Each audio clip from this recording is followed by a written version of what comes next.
Hello YouTube, it's your girl Kimberly. Thank you so much for coming back to my channel. In this video, I'm going to talk about 5 things that I did to destroy my skin that I regret. So, basically, over the years, I've tried almost every new trend, new style, new product, new thing that people are talking about in terms of skincare, and a lot of it was detrimental to my skin.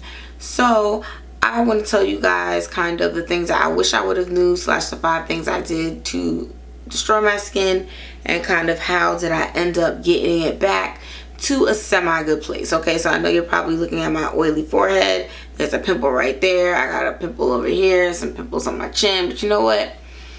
Your skin is ever changing, ever growing. So you know what? Here today, gone tomorrow, the pimple might be. And you know, you can't really focus on these things, all right? Just try to do better for the next day. That's all you can do. So 5 things that I did to destroy my skin. 1, chemical peels. There are some people that chemical peels were good for. It's a good use case. They get it and their skin looks amazing. But for a lot of people, it can be the source of more destruction, more anguish, allergic reactions, and real burns, right? So what I did was I got a glycolic acid peel at a spa. Did not turn out well. I ended up having burns on my face. They scabbed over. It was not a good look, and I just didn't, on the places where my face didn't burn, my skin didn't look beautiful enough for me to justify like that I had burns on my face now. So I would definitely say I regret, and you know, one of the 5 horrible things I did to my skin was get a chemical peel. Not to say that I don't use acids or other strong chemicals, because I do in these serums and stuff, but something about that chemical peel, it just burned me, and I just don't want to do that ever again. Second thing that I did that helped destroy my skin, using acne products when I didn't have acne. Now, although I was most of my life in a situation where there's at least some little small group of pimples or a breakout or a whitehead or blackhead on my face, you don't need habitually to be using the acne cleanser, the acne treatment, when you don't have active huge case of acne on your face, if that makes sense. So yes, if you have a few pimples on your chin, maybe you want to do the acne wash for like 3 days a week, and then the other 2 days you want to use a regular milder soap. Or I never would interchange like that. Like I always went to the store, bought the Clean and Clear cleanser, the Clean and Clear treatment, the Clean and Clear toner, Clean and Clear moisturizer, and everything was acne product, acne product, acne product, and I just really didn't need that. Like I only needed a smaller amount, or maybe a concentrated amount, to just use the acne cleanser where I actually had acne, and then use the acne treatment on the places of my face where I had acne, and just use something else for the rest of my face, because ultimately my face was really dry. It was constantly peeling. It was irritated. It was easily like turned red from the sun. I would burn, and my skin was just so on edge, ready for attack. And I was like, why is my skin like this? And now that I think about it, using the acne products every day probably was not a excellent decision. So that was number 2 thing for things I did that ruined my skin. The acne peel, the chemical peel, using acne treatments all the time, even when acne wasn't bad. 3 is picking at pimples and popping them. Yes, you can pop your pimples, and there's a way to do it, but however, a lot of people, you end up doing it the incorrect way, and you cause marks and hyperpigmentation that takes much longer to get rid of than if you would have just let that pimple alone. So like, I just popped a pimple on my chin the other day, and I was just like, when are you going to learn? Because now you're going to have this mark on your face. You're going to be trying to use the corrective serum to get rid of the hyperpigmentation that you never would have had if you didn't pop that pimple. Like, when are we going to stop this? And for some reason, just touching my face and the pimples on my face is just a thing, and I cannot stop. And I need to and it's just not good at all to be picking at your face like that. It's already going through a lot because it has a pore that's filled with bacteria and oil, and now you're gonna come poking and squeezing and prodding at it. It's a lot. It's a lot. So yes, maybe in certain circumstances, if you feel like the whitehead it's right at the top and you feel like you could pop it and it won't be so dramatic full of a situation, but just the idea of that you have this tool for popping pimples and you about to just go in on your skin for like 15 minutes straight and just all over your face, leave that to medical professionals and estheticians. Like,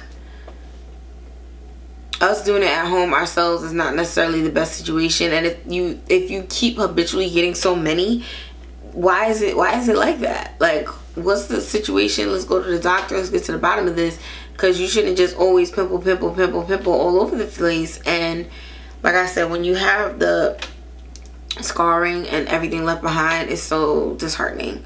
So really try not to pick at your face. I know it's hard, but try not to do it. Alright, so that was my third thing that I did to destroy my skin. Fourth thing I did was not wear SPF. For years, I thought SPF was something you wore at the beach.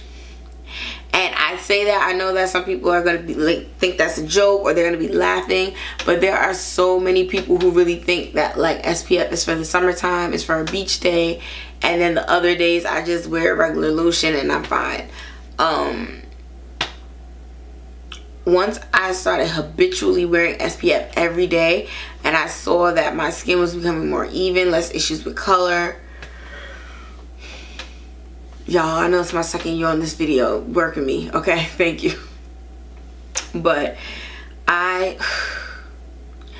once I started using SPF, my skin life changed. And even now, like, I do have like a little mask tan because I was out in the sun. So my forehead and stuff is darker than kind of my cheek area. But that SPF is a game changer for your skin in terms of pigmentation. All the things that you feel like are an issue with your skin, you're going to see them start to improve with your skin regimen and by wearing SPF.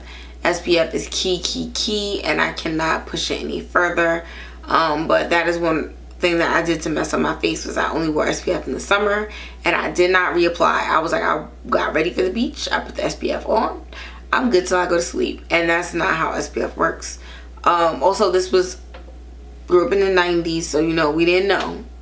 We thought you put it on twice a day, you were good. Or maybe people did know. Like I said, I just didn't know. But yeah, so SPF, not applying it, was something that I did to destroy my skin. So that was 4. 5, what I did to destroy my skin is not clean the things that touch my skin.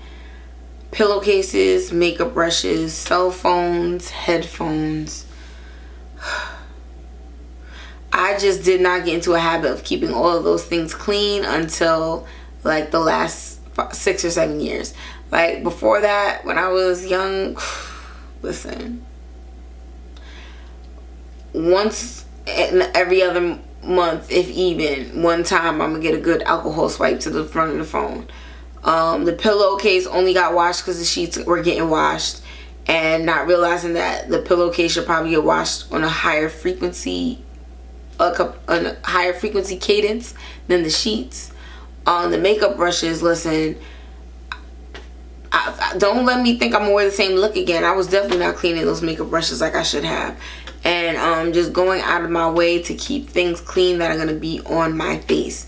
That is something that I did not do, and that helped to cause acne, which then caused scarring once I picked at it. And it was just a cycle of another habitual thing that I was doing that was harming my skin. And now I'm really mindful of that. I try to clean my phone more often. Like I said, wash the pillowcase on a different cadence from the sheets. Maybe that pillowcase might have to get washed weekly, switching these pillowcases in and out, because, and the makeup brushes have to be washed. Like, you just have to do these basic things to keep yourself good. Like, you wouldn't go put a dirty washcloth or a dirty towel in the hamper and then pick that one out and be like, oh, this towel's clean enough. Like, no, you already deemed it dirty. It's dirty. And that's what's happening with makeup brushes, pillowcases, all that stuff. We've got to wash it. We got to keep it clean. The cell phone, got to wipe it down. There's so many germs on these cell phones that we just accumulate from touching things in the world and then touching our phones. So as soon as you put it on the side of your face, all those germs and bacteria are going to be on the side of your face. Got to clean the phones. Got to clean the phones.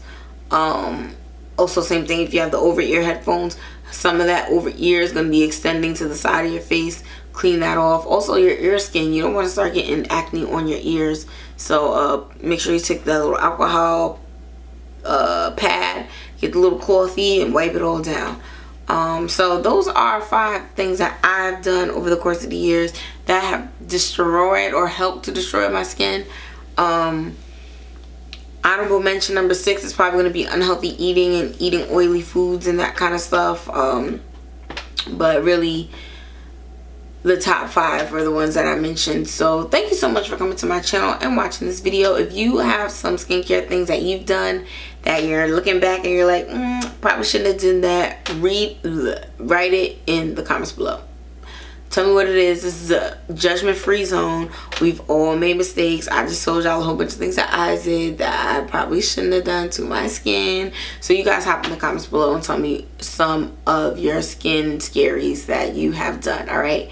So, skin scaries. That's what I'm about to call this for, like, Halloween themed. Because this is as much Halloween y'all gonna get from me. I love seeing the makeup videos and all that stuff, but that's not my ministry. But thank you so much for watching this video. I will see you in the next one. Bye.